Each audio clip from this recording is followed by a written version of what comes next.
La mayoría de las y los estudiantes universitarios del país están en la Universidad de la República. En los últimos 2 años, la matrícula creció casi un 20%.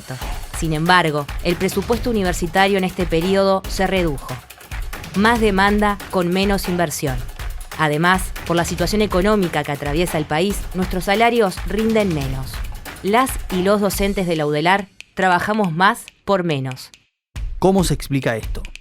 La inflación es el aumento generalizado y sostenido de los precios de bienes y servicios de la economía. ¿Por qué es un fenómeno preocupante? Porque implica la pérdida de poder adquisitivo de los salarios. Cuando hay inflación, un salario fijo puede comprar cada vez menos bienes. Los salarios se ajustan, pero lo hacen cada cierto tiempo, mientras la inflación se percibe mes a mes. Porque produce lo que se conoce como redistribución regresiva del ingreso. Las y los trabajadores con mayores ingresos pueden suavizar la pérdida de poder adquisitivo a través de, por ejemplo, el uso de sus ahorros o percibiendo ingresos de fuente no salarial. Por el contrario, las y los trabajadores que dedican todo su salario al consumo no pueden protegerse de la suba generalizada de precios. ¿Cómo ha evolucionado el poder adquisitivo de los salarios? En promedio, el poder adquisitivo de los trabajadores ha caído 4% en los últimos 2 años. Esto surge de comparar la evolución del índice medio de salarios con la inflación entre marzo de 2020 y marzo de 2022.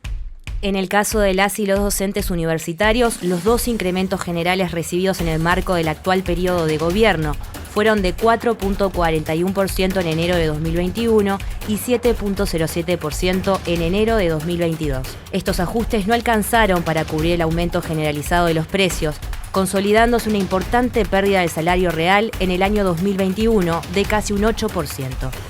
Los docentes de la UDELAR tienen los salarios más sumergidos de la educación pública. ¿Qué tipo de recuperación salarial podemos esperar? Hay un compromiso de recuperación del nivel salarial previo a la pandemia, establecido en el artículo 4 de la Ley de Presupuesto. Al respecto, corresponde hacer 2 consideraciones. En primer lugar, si se cumple ese compromiso, a lo largo del periodo, los trabajadores públicos habrán tenido una pérdida de bienestar, fruto de que el poder de compra estuvo durante todo el periodo por debajo de su nivel de inicio. La caída es abrupta y la recuperación es gradual. En segundo lugar, el proceso de recuperación planteado está amenazado por la actual aceleración inflacionaria. El 7.07% de ajuste recibido incluye un 5.8% por concepto de inflación esperada y un 1.2% por concepto de recuperación teóricamente, pero como la inflación se viene ubicando muy por encima de las proyecciones del gobierno, no solo no se percibe la recuperación, sino que la inflación efectiva se come la supuesta recuperación. De esta forma se acumulan más meses de pérdida de poder adquisitivo. Cuanto más se postergue la recuperación, aún lográndose al final del quinquenio, más tiempo acumulado de pérdida de bienestar para los trabajadores. ¿Qué podemos hacer para responder a esta situación de creciente precarización laboral?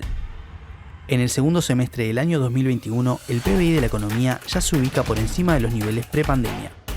Sin embargo, los salarios reales están 4% por debajo. Si en 2022 el PBI crece como ya está previsto 3,8% y los salarios no comienzan el proceso de recuperación de manera significativa, estaremos asistiendo a otro año de aumento de la brecha de desigualdad entre los trabajadores y el gran capital. Las y los docentes de la educación pública universitaria perdemos poder adquisitivo y continuamos con situaciones laborales precarias. Pagamos por el Internet de la educación virtual, atendemos a más estudiantes sin aumentar los cargos docentes. La educación es un derecho y el trabajo digno de las y los trabajadores de la educación debe ser una prioridad en una sociedad que quiere un futuro en el que la vida sea mejor para todas y todos.